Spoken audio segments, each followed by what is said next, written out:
Welcome to the Best Business Podcast, the podcast for established marketers, entrepreneurs, and CEOs, the ones who want to join me in my mission to create 200 new multimillionaires who solve world problems with entrepreneurship. If that's you, then this podcast was created to give you access to the tools, training, strategies, and tactics you need to achieve multiple seven-figure profits as soon as possible. This world needs the best business you can build, so please get ready, open your mind, believe you can do this, and let's build a better world together for future generations. Hello everyone, thank you for joining us. My name is Daryl Urbanski, your host as always, and today we have our second interview with a very special guest, and if you like this, then after you'll definitely want to go back and listen to the first. Today I'm talking with the man I have admired and followed for years. I'm about to go through his bio, but one of the things not mentioned is his list of who's who mentees and proteges owing a large part of their success to him.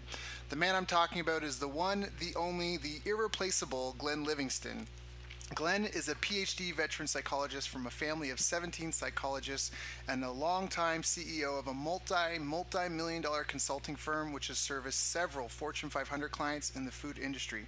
You've probably seen his or his company's work, theories, and research in major periodicals like the New York Times, the Los Angeles Times, the Chicago Sun-Times, the Indiana Star-Ledger, the New York Daily News, American Demographics, or any of the other major media outlets available around the world, including big players such as ABC, WGN, UPN TV, and CBS Radio. Disillusioned by what traditional psychology had to offer overweight and food-obsessed individuals, Dr. Livingston spent several decades researching the nature of binging and overeating via work with his own patients and a self-funded research program with more than 40,000 participants. Most importantly, however, was his own personal journey out of obesity and a food prison to a normal, healthy weight and a much more lighthearted relationship with food. Our habits and behavior are so critical to our success, they can make us or break us. So I've asked Glenn to come back on the show and join us today to talk about his project at neverbingeagain.com to discuss deeply ingrained habits, behavior, how to reprogram them and ourselves to get the results we want. Glenn, thank you so much for joining us. After years of watching your videos from back in your hyper-responsive marketing days and seeing you speak on stage and following you on social media and our previous couple of conversations, I always look forward to hearing your voice and opening my mind to you. How are you doing today, my friend? How are you? Well, with that introduction, I couldn't say anything but great, right? No, I'm freaking out now. Freaking out, man. I'm going to live up to that. Yeah, no, it's all good. Where is that guy? Yeah. No, I'm doing great. I'm looking forward to talking to you, and I hope that I can be helpful to your audience. Yeah, well, I mean, the first interview you did is one of our top 20 most popular downloads after 100 and something hours of interviews. So obviously, you know, you walk your talk. People know, trust, and respect you. So that's not a concern of mine at all. But for some of the people, maybe this is the first time they ever heard your name. Maybe they don't really know your story at all. Did you always, how did you get into psychology? How did you marry it with business? What was your progression? How did you, from your early childhood age, did you have a lemonade stand? How did you even get into entrepreneurship and helping people? My dad was a psychologist in a family. I came from a family of 17 to 20 psychologists now. And what I did when I was a kid, instead of having a lemonade stand, is I illegally bugged my dad's office so that I could listen to his sessions. So I don't recommend doing anything illegal now, but I was 9 years old, and I really, really wanted to be a psychologist from the time that I was very young, and I wanted to hear what my dad was doing. In kindergarten, we had show and tell, and we had to say what our parents did, and I said, well, my dad makes people happy when they're sad, and that's what I wanted to do. That's awesome. Yeah. So what happened thereafter, right? I don't have kids, and I've always worked at home, so I've had a lot of time. And with that time, I've forged a dual career. And that dual career was entrepreneurial on the one hand, but also very replete with clinical work, because I became a clinical psychologist, and marketing consulting. Marketing consulting because I married a marketer, and I started doing consulting for big companies on, the best way to say it would be that people don't really know why they buy things all the time. And you can't get them to tell you even when they do know, because of something called social desirability bias and rational purchasing consciousness. So most people want to see themselves as a smart shopper. Most people don't want to know the emotional reasons that they make a purchase for. And because of that, when you do surveys, you just ask them directly, why do you use the American Express card? Or, why did you buy this brand of toilet paper? Or why did you choose this brand of salad dressing? They can't tell you the deepest reasons. They can tell you a lot of surface reasons, but they can't tell you the deepest reasons. And my wife had developed a set of techniques for indirectly interviewing people with some very game-like and creative exercises. And she'd become really popular with a number of large companies to really get at that emotional purchase motivation, really get underneath rational purchasing consciousness, really get underneath social desirability bias. And she was making a real good case for it.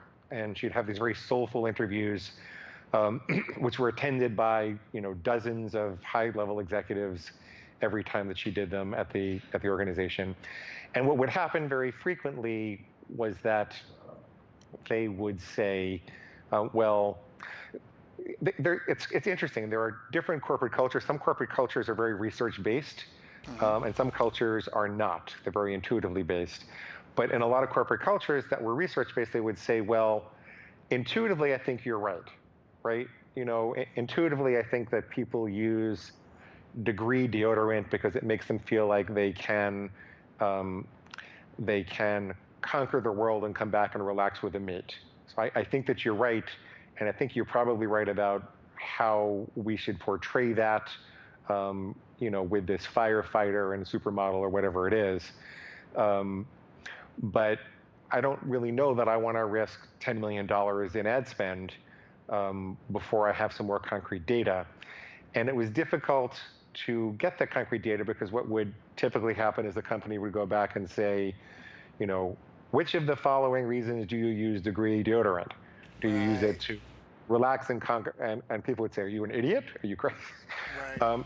So I had, in graduate school, I had a lot of training in inferential statistics and predictive modeling. Like it was called the multivariate modeling of human behavior. And what it really meant was, how do you get things into the machine that are very soulful and measure them in a way that people don't know are being measured, and then infer the relationship to their purchase interest, or whatever variable you're trying to predict.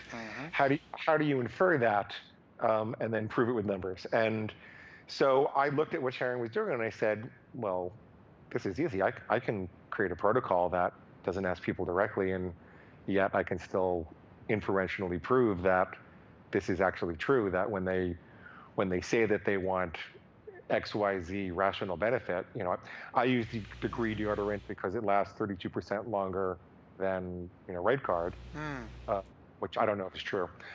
If they say that, then the emotion behind that is confidence, security, and a feeling of belonging to the tribe or whatever it is, and I could prove that, and I could prove it statistically beyond a shadow of a doubt. And that's how I got into marketing consulting originally. Was I started building those inferential models on the back end of what my wife was doing for big companies. Got it.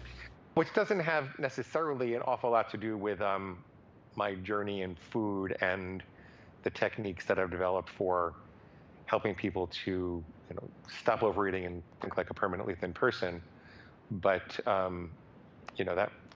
that's the answer to the question that you asked. Yeah, but no, I think in some ways it does, because and again, for people, like, go back and listen to the first interview for some of the more in-depth knowledge on that sort of stuff. But all right, you figure out how to make the wooey woo foo feely fuzzy stuff like empirical data that's infallible and statistically valid, without a shadow of a doubt, and then you use that to help generate literally millions of dollars and help to enter 17 plus markets at a profit.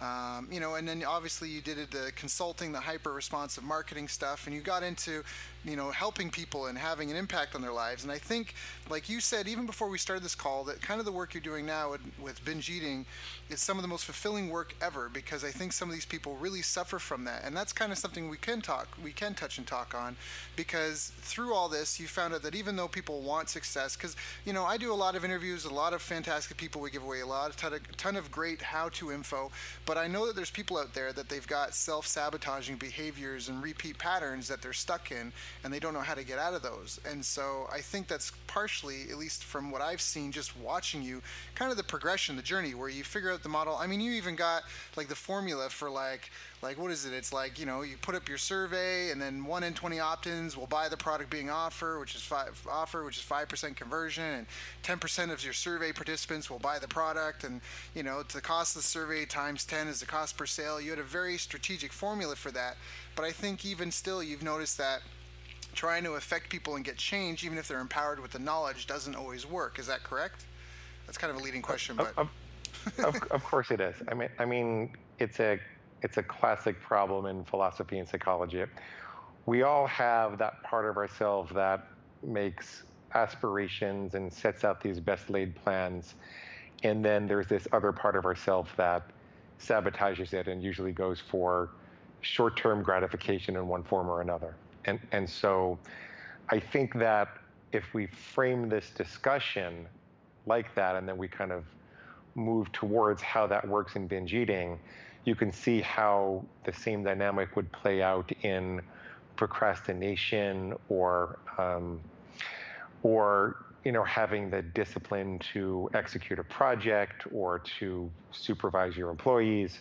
The process and psychology of dominating your self-destructive self is the same virtually no matter what you apply it to. And I chose binge eating because I was a binge eater.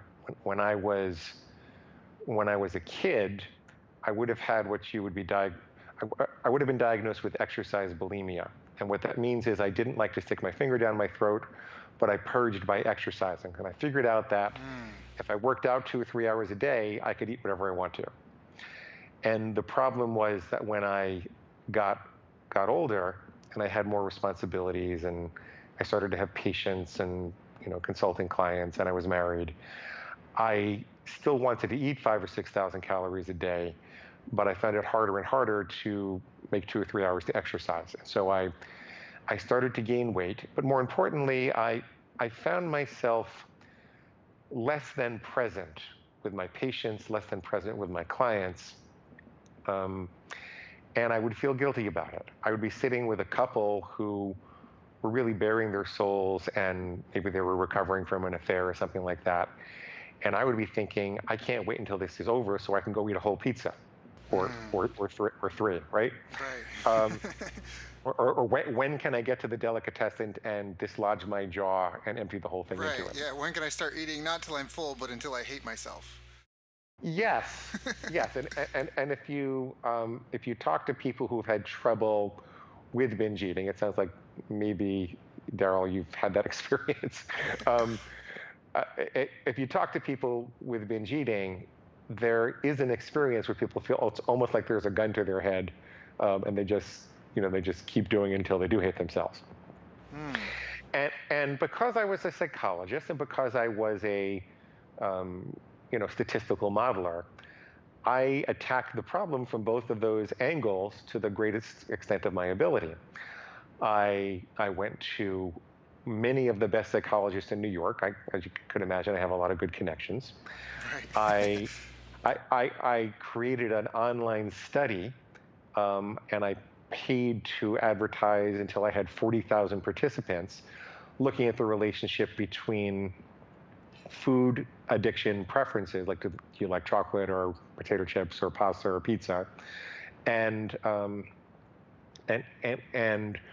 personality and emotional difficulties. And I learned a lot of things in both of those endeavors. I learned that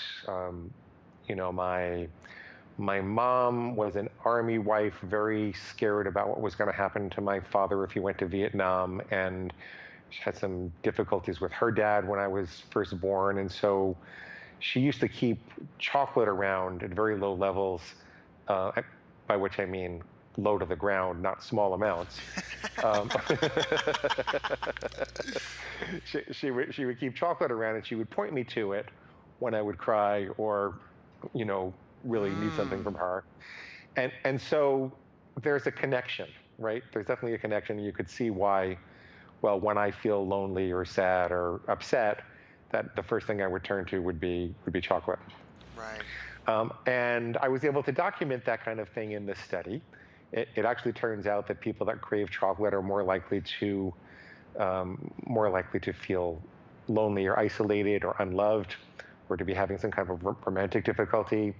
And people who are feeling very stressed at work will tend to gravitate towards salty, crunchy things. This is not a perfect correlation by any stretch. So it's all really interesting, and I got a lot of publicity for it. Mm-hmm. But I thought it was going to cure it, right? Because I thought then, okay, so what I need to do is work on feeling loved and less isolated, and then I won't want chocolate anymore. And when I have a patient that comes in who says that they can't stop eating potato chips, I need to zero in on what's going on for them at work. But here's what happened. When I figured this out and I started working on it, it's like there was this little voice inside me that said, you know, Glenn, your mama really did leave a hole inside you. She really did leave a hole inside you. And until you fill that hole, we can just binge on chocolate, right? And you know, and the same thing would happen with the people that I'd be working with is like if, you know, we have a really stressful job, so I guess we're going to keep binging until we fix that. And what kind of clicked for me was that it's that voice. It's not the fact that my mama, you know, gave me chocolate instead of a hug when I needed them. By the way, Mom, if you're listening, I absolutely love you and I totally forgive you. And you had it much worse than I did, and you did a fabulous job. Right. These are champagne first world problems, that's for sure. Yeah. This is 50 years ago, and my mom's like my best friend now. So, but it was the voice that even though it's a good thing to know. It's good to do in-depth soul exploration. It's good to figure out how it connects to your current patterns. It's good to use that to work on the problem. But that's not really what made the change in the behavior. What made the change in the behavior was figuring out how to fix that voice. Because the problem, the loneliness and isolation being glued to chocolate as a erroneous fix, that problem is manifested through this crazy voice. It's the crazy voice that rationalizes, the same voice that says, well, chocolate comes from a cocoa bean, and a cocoa bean grows on a plant, and therefore chocolate is a vegetable. Wait, you mean I can't use that lie? Damn it. Oh. I actually believe that for a moment. Chocolate-covered almonds are good for me. There's almonds in them. What are you talking about? This is nuts. So it was that crazy voice that rationalized and made it possible for the behavior to become manifest. And it wasn't until I really started working on that crazy voice, and I'll tell you a body of literature that I read and how I kind of started to understand how to do it. It wasn't until I started working on that voice that I actually got better. So I'll pause for a second, because I've been talking a lot, in case you want to say fine. something. No, I mean, you're good. I'm very much engaged in what you're saying. I mean, I don't think I mean, maybe I do. I don't think I suffer from the binge eating, but I definitely resonate with the inner voice that the seeking a short-term game over what you know long-term is better off, and justifying it to yourself. That inner voice that you almost just allow it to win, you know, and I don't really know why sometimes. And well, so let's talk about that.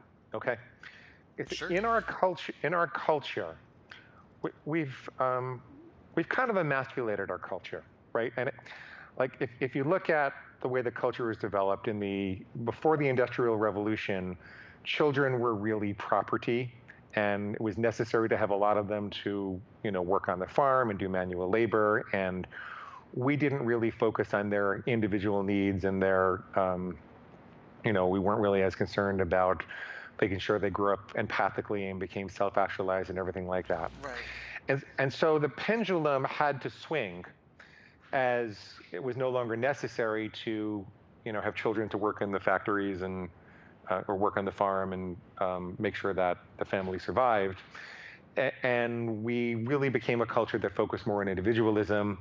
And as psychology developed, that came into vogue more and more and more, which is a really good thing.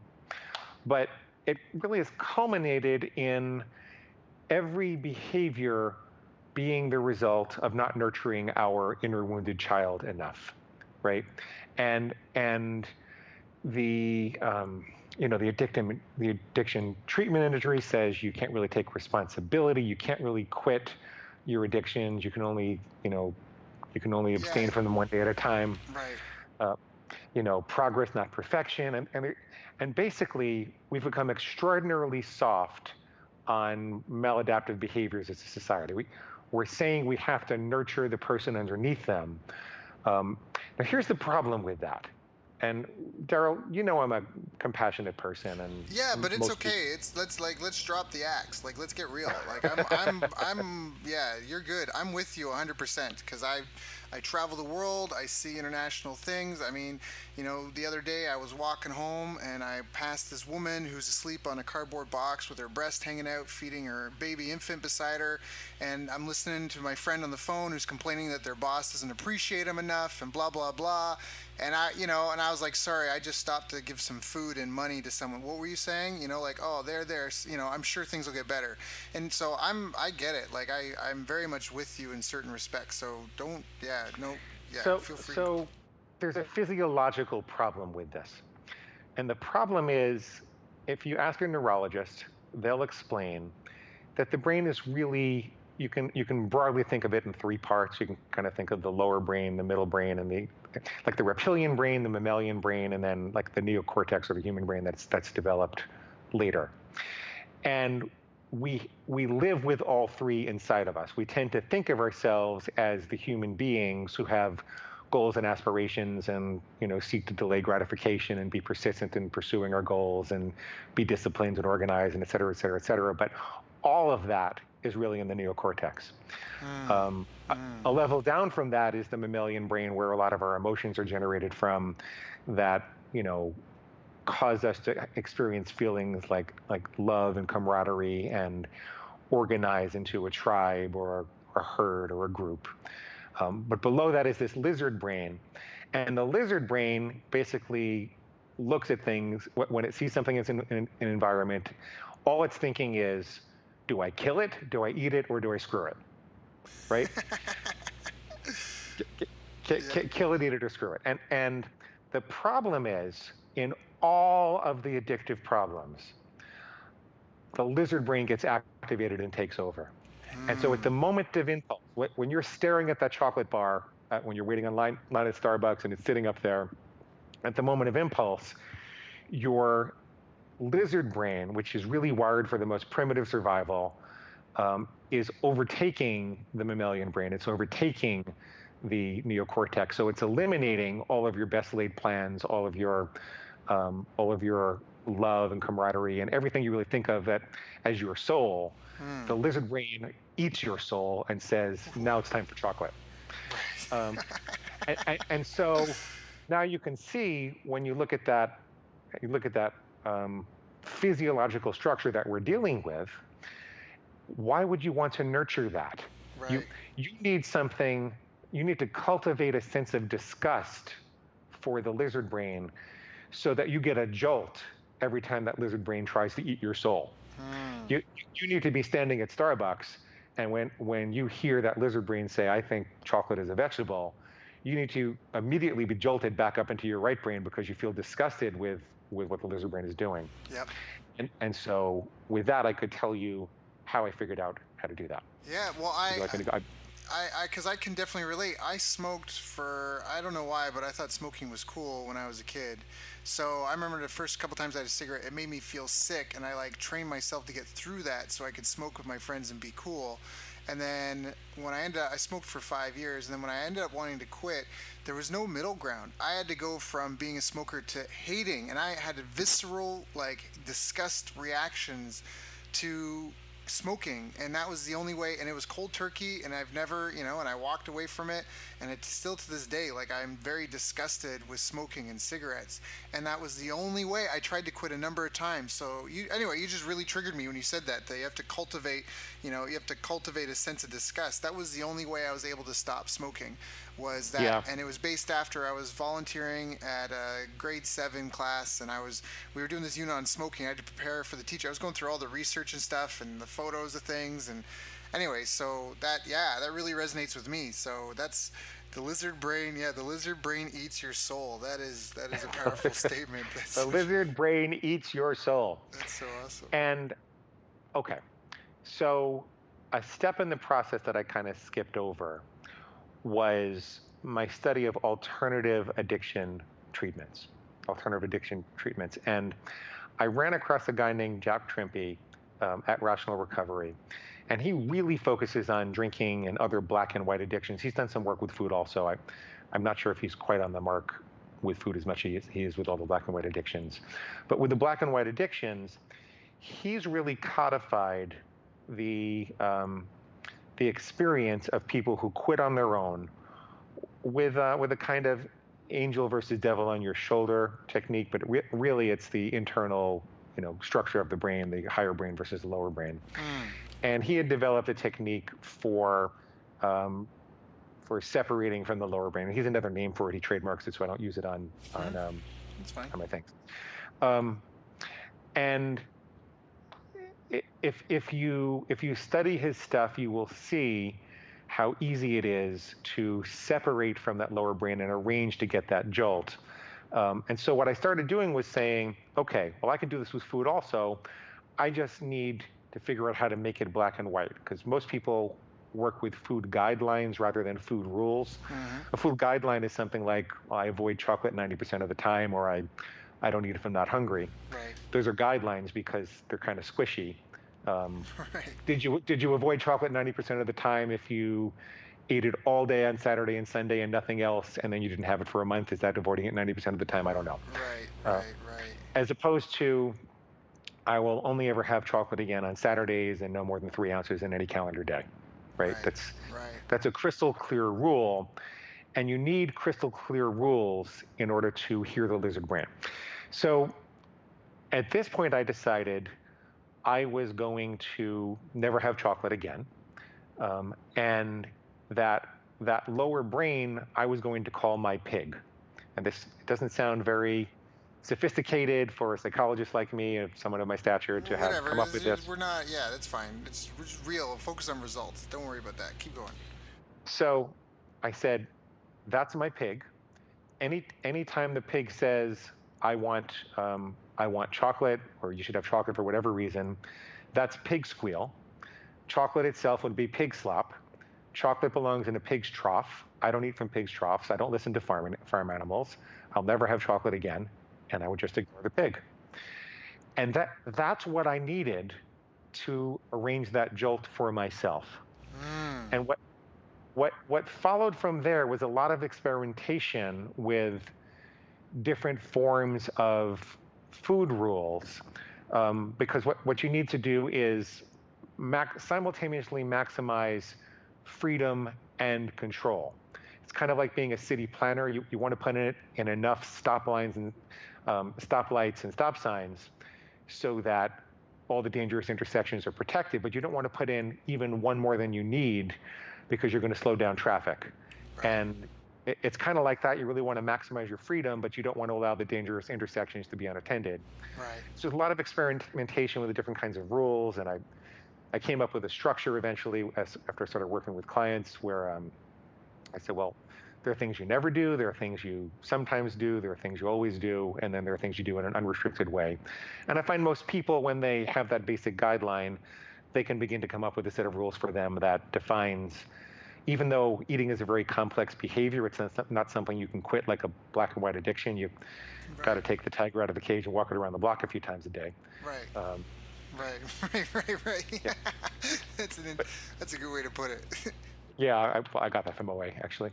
Um, but I find that people can relate to that structure. And Daryl, that's all I had to do. I mean, after 35, 40 years of, um, you know, tens of Hmm. thousands, if not hundreds of thousands of dollars spent on psychologists and going to OA and running that 40,000 person study, what actually worked for me was pig slop. Saying Yeah. this is pig slop. I don't eat pig slop. I don't listen to farm animals. And yeah, so I'll pause for a second because I get very excited about this, and I know you wanted to say something. Yeah, no, I'm writing it down because the analogies are like, again, I think this is a great example. If anyone here, first of all, if anyone here has a problem with eating and binge eating, I mean, obviously you need to go to neverbingeagain.com and get Glenn's book or go find it on Amazon. But I think there's a ton of different ways to apply this, and I love it because I come from a martial arts background, which somewhat is a little bit more like suck it up, princess, and just get it done. And and it's kind of a catch-22 because at one point you do want to nurture the person, but and separate the person from the behavior. But at some point it's like, look, just do it. Like you know what I mean? Like just pick yourself up by your bootstraps and just get it done. So I love how you created the what do we call that? We call that metamorphosis. I forget what we did when I used to have my classes. We used to say, we used to give people knowledge. Anthropomorphize? Is that, yeah, where we used to like call out, like we would call out like fight, and when training we would call out either animals or superheroes or celebrities, and like train like you're so and so, like fight like like reach in from grab, call your inner tiger, that whole like you know what I mean, like superseding yourself. I don't know if that's the right word, but just like, because I love what you did is you separated it and you created almost like an avatar that you were kind of disgusted with, Yes. and then And yeah, not everybody calls it a pig, by the way.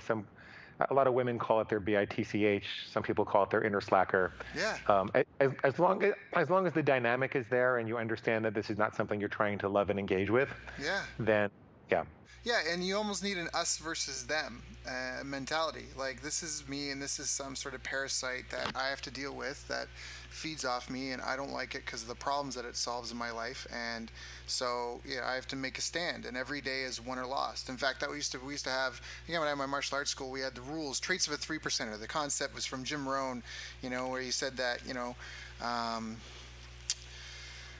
who cites that there was like a study and only 3% of Americans had a library card, but if you, before the internet and all that, if you had a problem, the only way to find the solution was your own training experience, formal training experience and knowledge, that of the people around you, and then libraries, because that was the human repository of all of our knowledge, collective knowledge as a species. And he's like, so only 3% of Americans had a library card, which means only 3% of people were even interested in accessing all the knowledge that's out there. Everyone else just wanted to suffer and live with their problems. So this whole concept of, do you belong with the 97% or the 3%? So we had at my school had this traits of a 3%er poster, and one of them was every day is won or lost, where for some of these guys that were competing, every day you're not training, someone else is, to kick your butt. So are you going to sit on the couch today? Like, you know what I mean? Like, did you win today or did you lose today? And that constant kind of push. And although it might, it kind of sounds more like progress. Like, what did you say I before? love that. I Yeah. love that. What? Every day is won or lost? Yes. Yeah. The whole philosophy. I love that. Yeah, well, it's just, Yeah. and it's true, and that's that stern but loving parent where you need that. So I just love what you did, because you gave a face to the enemy, you separated yourself from that, you acknowledged it, you attached it to things that made you feel disgust, and that, like you said, it empowered you. And it wasn't like my mom didn't hug me enough when I was a kid, all that. It was like, no, I'm a man now. Do you think maturity plays into that to a certain extent? Do you think it would be as easy for like an 18, 19, 20-year-old to do that as someone who's lived their life and gone through experiences and maybe a little bit Well, more refined? I think that with maturity comes a progressively higher appreciation for the futility of pursuing the pleasure at the expense of your future. Right. Um, so I do think it's a little harder for younger people to do that. However, it depends how much you want it. And I work with a lot of young women in particular who've really been beat down by binge eating, and they have a lot of success. So there's nothing that says a 5-year-old can't do this, but they have to want it. They have to really want it. Right. Which kind of brings us to Think and Grow Rich, that burning desire, that want to accomplish something. So how will we, let's apply this to a different analogy, like it's binge eating, but someone's got an issue where, there's the project that they keep wanting to do and they never do it. They would create an avatar and almost like in their head of, am I being like am I being, I don't know, positive Pete, or am I being dumbass Dan? I don't know. I don't want to offend anyone that might be named Dan listening to the call. But okay, so maybe you have a procrastination demon, right? Okay. And what behavior would you have to engage in on a daily basis in order to move the project forward? We have to dedicate time, avoid distractions. I like Pomodoros. I'm a big fan of Pomodoros. Okay. I like the Pomodoro because that's a very specific thing. One of the criteria I use to help people define their rules is, if 10 people followed you around all day, would they agree whether you complied or didn't comply with your plan? And you want all 10 to be able to say. So if the rule was I will never procrastinate again, well, how would those 10 people know whether you were procrastinating or not? They don't really know. Right. But did you do 5 Pomodoros? Daryl, do you want to say what a Pomodoro is for your audience? Yeah. So Pomodoro is, I think he was an Italian guy who devised a system of productivity where it's 25 minutes of work and 5 minutes of rest. And so you decide what the task is you're going to do. You set your timer.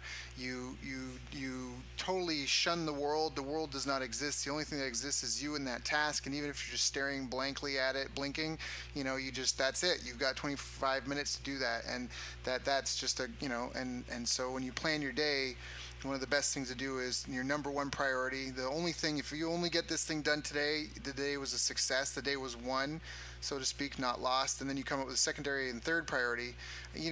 5 is a lot, so try to stick to 3. And then you assign how many Pomodoros you're going to need to complete each task. And the thing is your whole 8-hour day is really just kind of like, I liken it to like CrossFit, or even martial arts, like doing rounds. Like sometimes you got to fight a guy, but man, that's you're wrestling a tiger, and and sometimes it can be tough. So you the whole 8-hour day is circling around this opponent, and then all right, hit the timer, in you go. 25 minutes, I'm gonna wrestle this beast. 25 minutes is up. All right, 5 minutes, get some water, go for a walk, whatever, call someone, and then when you're up, sometimes 15-minute break, and then you go back in. And so that's essentially Pomodoro. There you go. And what I like about that is every element of it is observable, right? Have you turned off your email? Have you turned off Facebook? Have you set the timer? Are you looking at the screen? Have you decided on the task? It's all observable. And so those 10 observers could check off a bunch of little boxes and say, yes, you did, or no, you didn't. So if I say I will always do 3 Pomodoros a day, no matter what, focus on this project, then any little voice you hear that says, well, you could go to that volleyball game, or it'd be better to go to Dunkin' Donuts, or, how about that beer? That's your procrastination demon. And you can say, there's no reason to listen to it. I'm in control of my brain and where I put my attention, and I'm going to, focus on my Pomodoros. So it's that simple. Daryl, there's a couple of other pieces that interfere with people doing this successfully if I don't explain it. And by the way, when you go to Never Binge Again, go to the reader bonus section and sign up there. That's where you'll get a copy of the free book if you're electronically. You can get a Kindle or Nook or PDF. And what you also get there, besides food plan starter templates, are a whole bunch of coaching interviews recorded, so you can hear how the technique is actually implemented. We're talking about it very much in theory here, but to really get it, it's better if you listen to how the technique is implemented. Anyway, the 2 things that stop people from using this type of trick of mind is their fear of of being able to say, I'll never do this or I'll always do that. They feel like it's too rigid. And because it is too rigid, they're going to beat themselves up too much if they inevitably make a mistake. Right. And so what I need to explain to people is that there's a different mindset that's required when you're setting out to accomplish a goal versus when you're analyzing a mistake and trying to reset yourself and get yourself back on track. If you had a little boy, let's say your son is about 5 years old, and that little boy wanted to ride his bike to the top of a steep hill without stopping, what you wouldn't say to him is, Johnny, I don't think you should even try. You're probably not going to make it. Just do the best you can. And the reason you wouldn't say that is because the whole time Johnny was pedaling up the hill, he'd be plagued by doubt and uncertainty.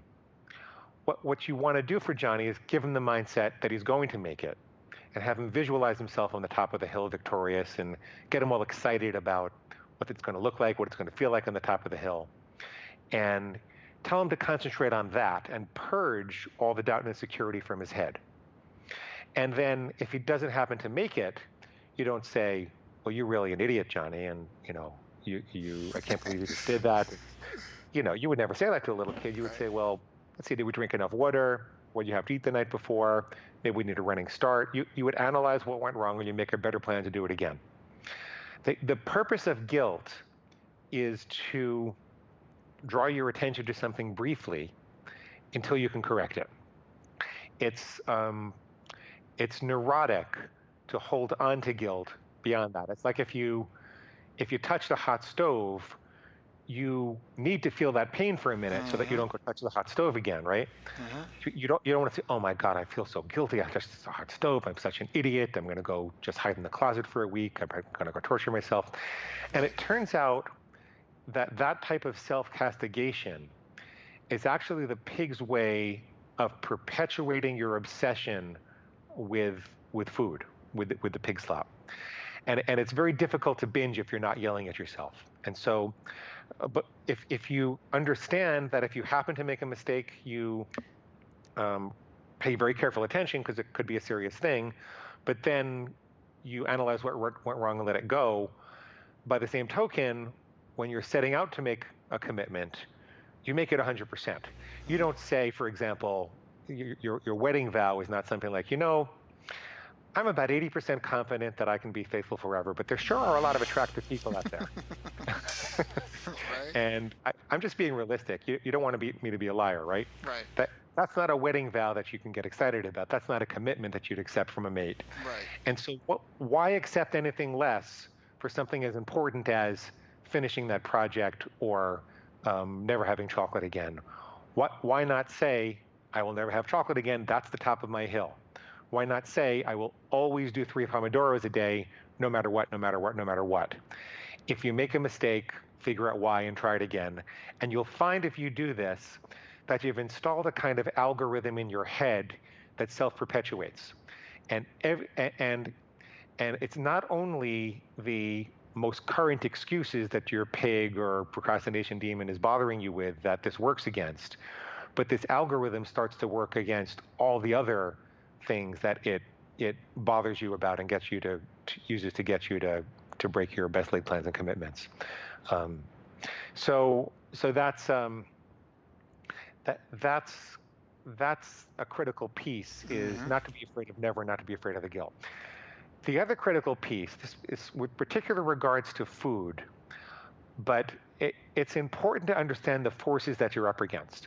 So not only do we not want to nurture the lizard brain, we want to develop a sense of disgust with it, because we don't want to wake up the lizard brain because the lizard brain is not going to treat us well. But we're actually fighting a lot of societal forces that are supportive of our binging behavior. The food industry, they have a tremendous economic incentive to put the most calories in the smallest space for the least amount of money, make it look attractive and healthy with millions, sometimes billions of dollars of research into packaging and taste formulations, and then put another several $billion into programming us from a very early age to believe that this stuff is really good for us. I saw a study that said there were 5,000 messages, I think, aimed at children over the course of a year, and on television and radio, and not one of them is about fruit or vegetables. Wow. And so the enormity, right? So Yep. the enormity of the forces against us are unbelievable.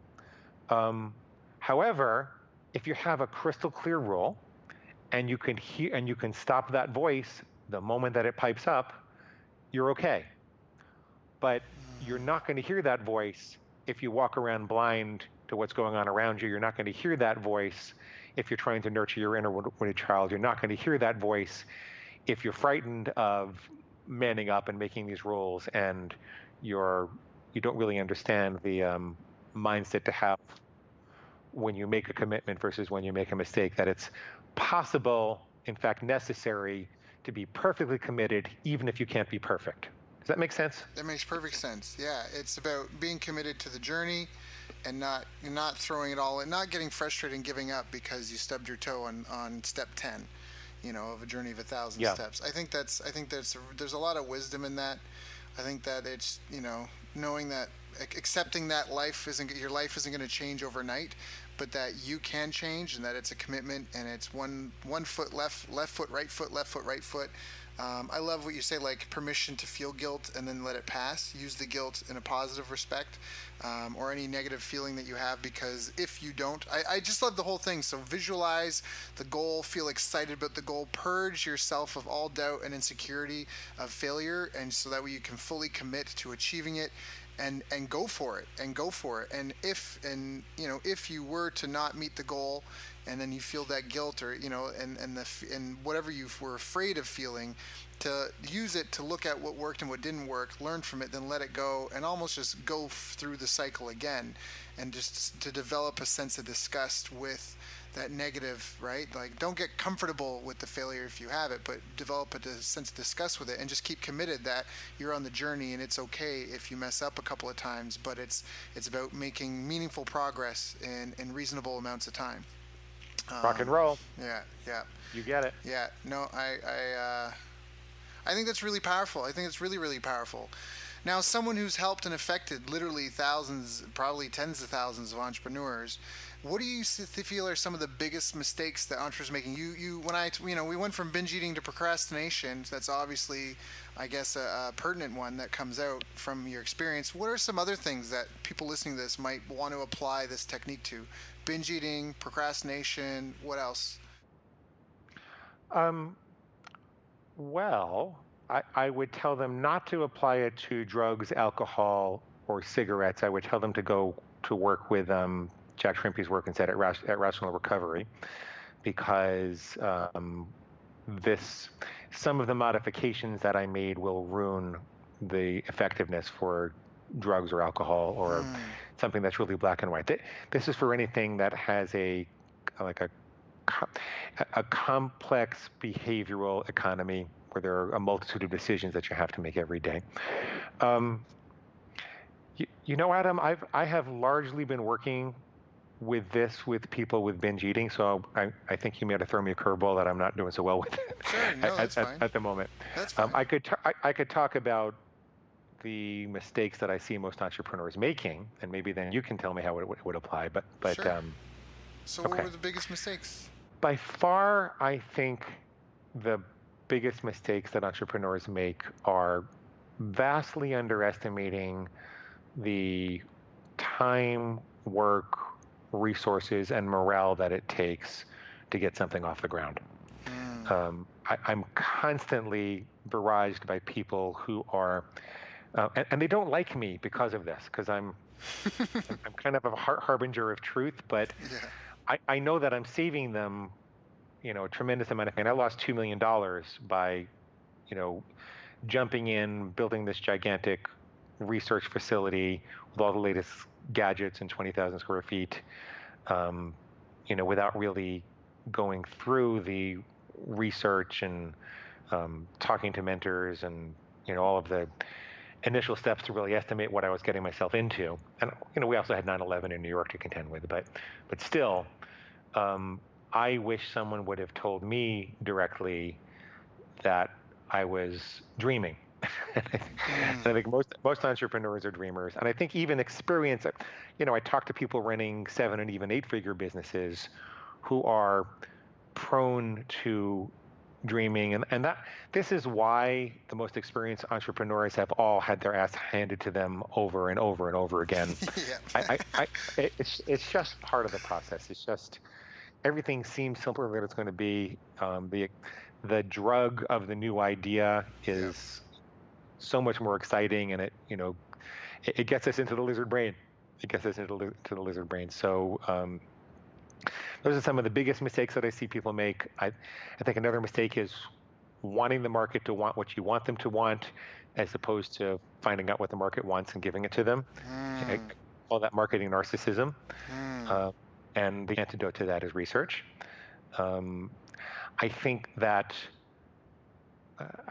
third biggest mistake is that people put a lot of time into running spreadsheets that will calculate return on investment, and a lot of time into building marketing campaigns and a lot of time into studying marketing, but they don't really think through when it's going to happen and what they're going to do to get themselves there. And I think when is a question that really, it spoils the fantasy to a certain extent.